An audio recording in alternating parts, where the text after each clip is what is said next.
And while the national media is calling for police to be defunded and disbanded, data shows that could lead to a dramatic spike in crime. Here's One America's Pearson Sharp. In the era of calling for police to be defunded and cops pulled off our streets, One America News wanted to take a closer look at exactly what effect having more police would have on crime.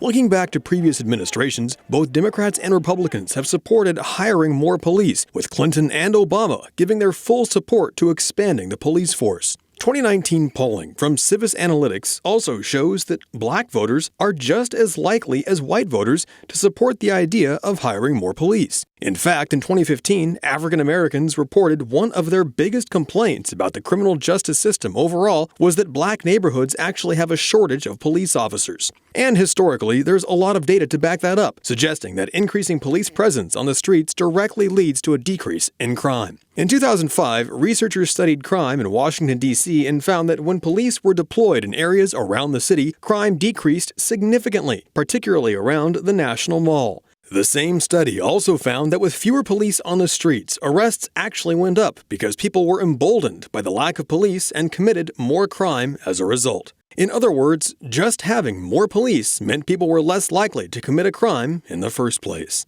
In 1994, President Clinton signed a program called Community-Oriented Policing Services into law, aimed at bringing on 100,000 new police officers across America. The final results of the program are still debated, but data shows that the additional police directly led to a 5 to 6% drop in crime.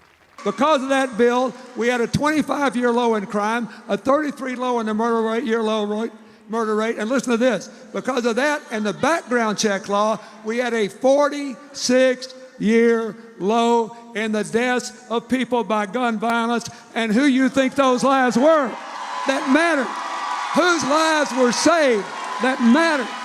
A report from Princeton University also found that local governments investing more in their police force offered large returns in crime prevention, especially during times of economic hardship. Other studies have found that having additional police dramatically reduces officer fatigue. Tired officers are less effective and more likely to use excessive force during routine encounters, meaning having more police is not only safer for the police, it's safer for the public as well.